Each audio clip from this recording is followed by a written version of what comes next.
La parole est à Monsieur Jacques Gautier.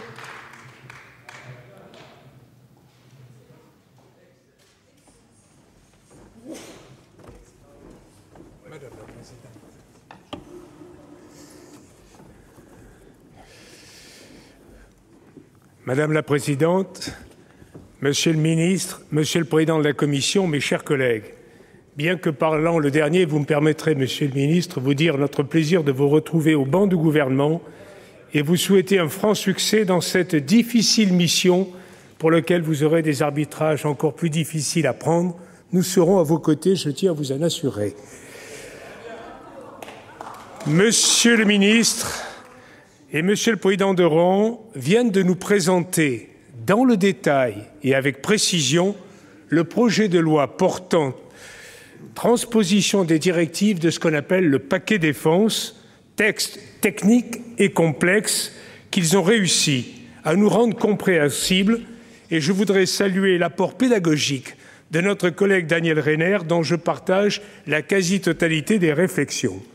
Dans ces conditions, si vous le permettez, je limiterai mon propos à 6 observations qui prendront la forme de 6 questions et à une proposition.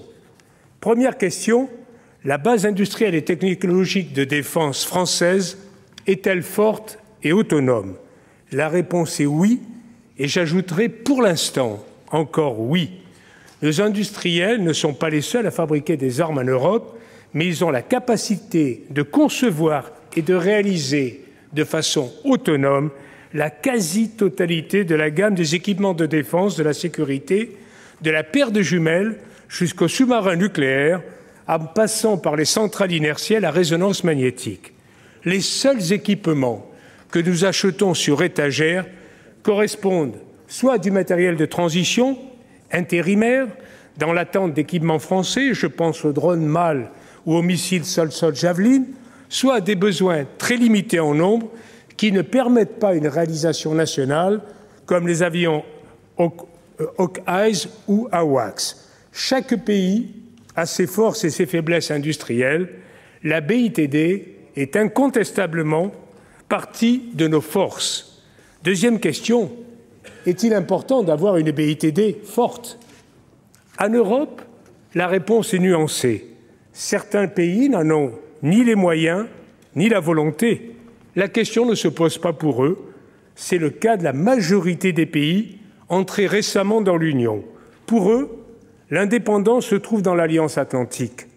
D'autres pays, je pense en particulier au Royaume-Uni ou à la Suède, mais aussi à l'Italie, ont traditionnellement considéré, comme nous, que l'indépendance supposait de disposer de ses propres arsenaux. Aujourd'hui, pourtant, avec la mondialisation de l'économie et les partenariats transatlantiques, bon nombre de leurs industriels sont autant américains qu'européens. Est-ce que cela affecte leur indépendance? C'est à leur gouvernement de répondre à cette question. Le choix que nous, Français, avons fait est tout autre. La France, depuis le début de la Ve République, et je dirais même avant, a toujours considéré que la BITD était l'un des 5 éléments qui fondent cette indépendance, avec le siège au Conseil de sécurité de l'ONU, la force de dissuasion nucléaire, une capacité de renseignement autonome et une armée polyvalente répondant strictement à nos besoins, mais capable de se projeter à l'étranger, seule ou en coalition. Oui, il est important, mes chers collègues, d'avoir une BITD forte. Elle est un atout pour l'autonomie stratégique et un enjeu économique et social majeur. Je rappelle que la BITD représente entre 160 000 et 300 000 emplois directs et au moins autant d'emplois indirects, emplois fortement qualifiés et faiblement délocalisables.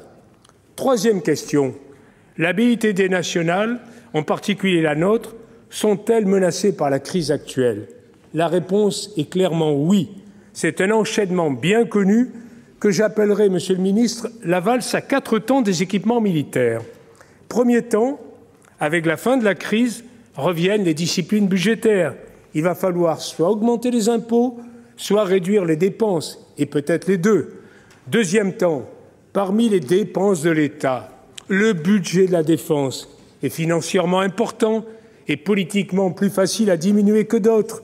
C'est un TOTB, terrible objet de tentation budgétaire. Troisième temps, au sein du budget de la défense, les équipements militaires sont les plus faciles à réduire, d'autant que la réduction des dépenses de fonctionnement a déjà atteint ses limites et que tout a été tenté. Déflation des effectifs, mise en place des bases de défense, externalisation. Quatrième temps, nous pénalisons ainsi l'avenir avec des programmes reportés, décalés ou annulés. Nos troupes se retrouvent mal ou sous-équipées et je dirais que nous avons déjà fait dans le passé l'expérience de ce non-choix. Quatrième question, les directives du paquet défense que nous étudions en ce moment vont-elles dans le bon sens? Là encore, la réponse est oui. La directive TIC va fluidifier les procédures et réduire, si je peux me permettre l'expression, la paperasse. Ça sera incontestablement un gain pour nos industriels qui se plaignaient depuis longtemps des lourdeurs des procédures. La directive MPDS va imposer une plus grande ouverture des marchés de défense et restreindre, cela a été dit, le champ des marchés protégés. Elle va donc accroître la concurrence et exercer normalement une pression à la baisse sur le coût des équipements de défense. Par les temps qui courent, personne ne s'en plaindra. Tout cela est donc positif, étant entendu que c'est surtout la directive MPDS qui potentiellement peut avoir des effets structurants sur le marché européen des équipements de défense et la création d'une BITDE. Pour qu'elle joue à plein, il faut que deux conditions soient remplies.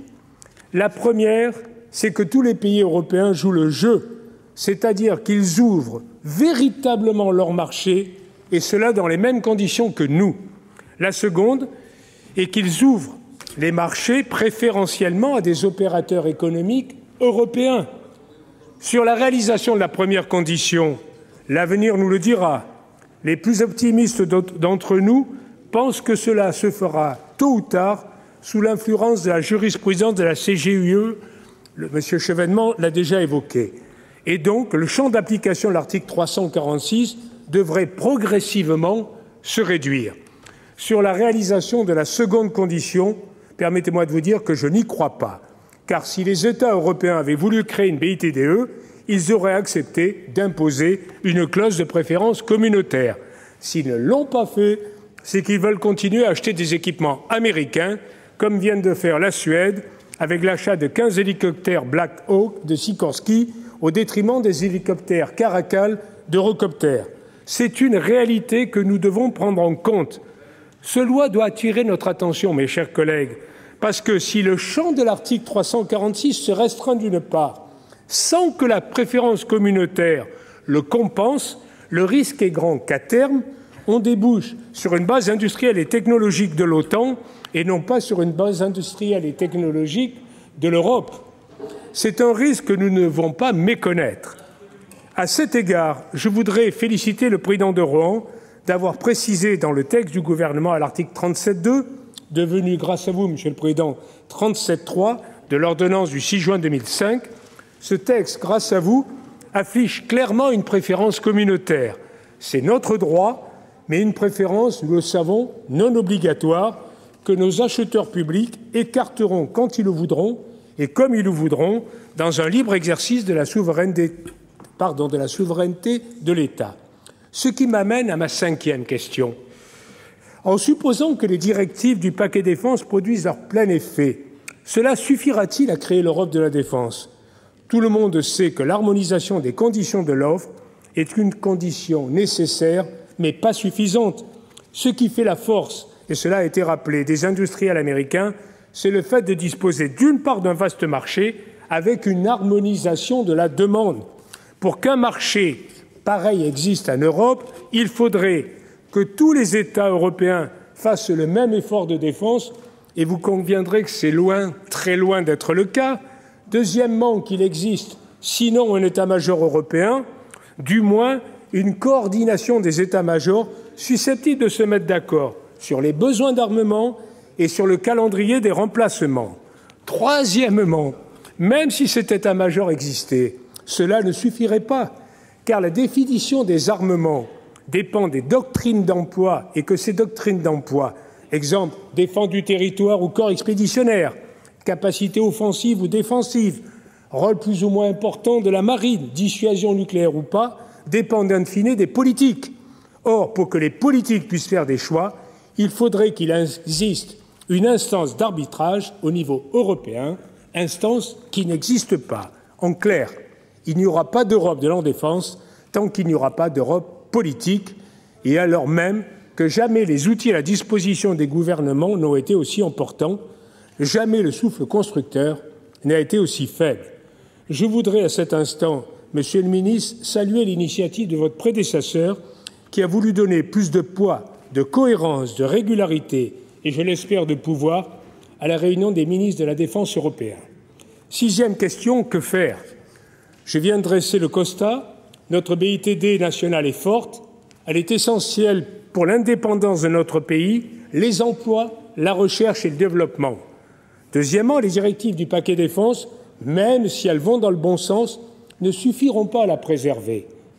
Il n'existe à court terme aucun espoir de créer une véritable Europe de la défense. Dans ces conditions, la solution la plus raisonnable, et le président de Rouen l'a évoqué, est de rechercher un accord, je dirais un pacte fondateur avec le seul État qui soit dans la même situation que nous, avec la poursuite des mêmes objectifs. Ce seul État, vous le connaissez, c'est la Grande-Bretagne.